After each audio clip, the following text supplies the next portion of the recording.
The Super Committee's been charged with figuring out a way to cut deficits by $1.5 trillion over the next 10 years. But a bipartisan group of lawmakers is urging the Super Committee to aim higher and reduce the deficit by as much as $4 trillion. Joining us now, Senator Mike Crapo, a Republican from Idaho, who is a member of the Group of Six, the bipartisan group that preceded the Super Committee in coming up with recommendations for cutting the federal debt. Good to have you here, Senator. Thank you. Good to be with you. How do you propose that the Super Committee exceed its mandate? How do they go about it? Well, first of all, they have to put everything on the table. One of the things that we've learned is that everything has to be on the table. And for the revenue piece, a prominent, comprehensive tax reform package would be very best, because that will allow us to grow the economy for the revenue part of the solution. The Super Committee's first public hearing does deal with tax reform. Is that a good sign?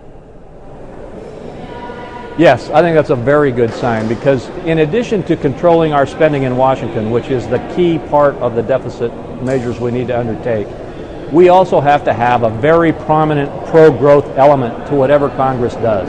And tax reform, comprehensive tax reform that strengthens our economy, is the foundation piece of that pro-growth element that we badly need. So there has been talk about closing loopholes and looking into reforming the tax code overall, but can that be done before the 2012 elections? Oh, definitely it can. There are many different approaches to it that are out there. This has been analyzed not just by the Gang of Six, but by many, many different groups and organizations. The hard work and the heavy lifting has already been done. Congress just needs to make a decision and to figure out what direction it wants to go in terms of reforming the tax code. We know how to do it. We have to get the political will to take the big step and do this. It must be a part of our pro-growth agenda for this nation. Now, you said that everything should be on the table. What about the idea that President Obama put out there about raising taxes on the wealthy? Does that idea have any support among Republicans? Is that on the table? Well, it has very little merit if you look at it as an individual piece like the president is looking at it. In other words, the president is frankly misstating the case in saying that the wealthy in the United States don't pay as much in taxes as the middle class do. But the fact is that there is broad support for lowering or broadening the base, reducing the number of tax expenditures, but also reforming the tax code at the same time. And the part that's missing from the president's proposal is he just wants to raise the taxes. What we need to do is to actually reform the entire code in a way that will literally reduce the tax rates and generate phenomenally greater economic growth. And that's where there is getting to be a broad bipartisan support in Congress. So would you say that there is more of a move toward bipartisanship than, say, when the president unveiled his plan on Monday?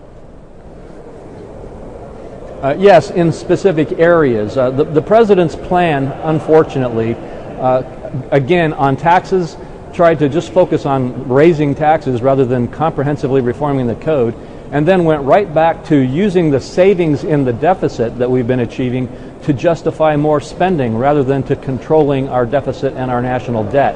And so there's a huge debate over that going on, but there is significant bipartisanship developing around the idea that we must go big, meaning we've got to get to at least $4 trillion for this first step, and that it must be allocated to debt reduction and should include some comprehensive reform of the tax code that will be a foundation for a growth package for our economy.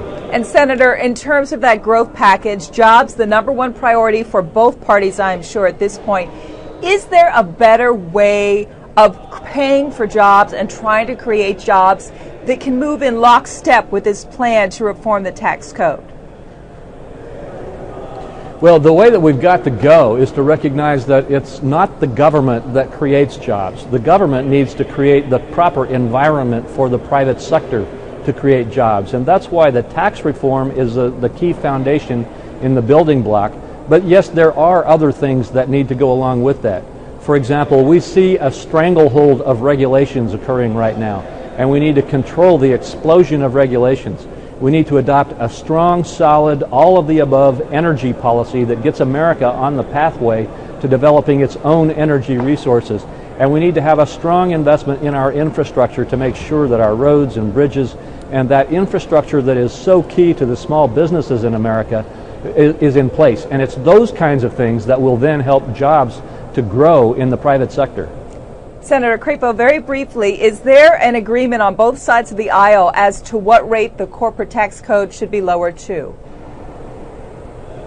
I don't know that there's an agreement to a specific rate, though there is broad agreement that it should be lowered. I would guess that there is a pretty broad agreement in the neighborhood of at least 25% or lower. I think that, again, I don't think there would be an exact agreement, but I believe that that neighborhood of 25% or lower is something where you would find broad support. Senator Crapo, thanks so much for your time.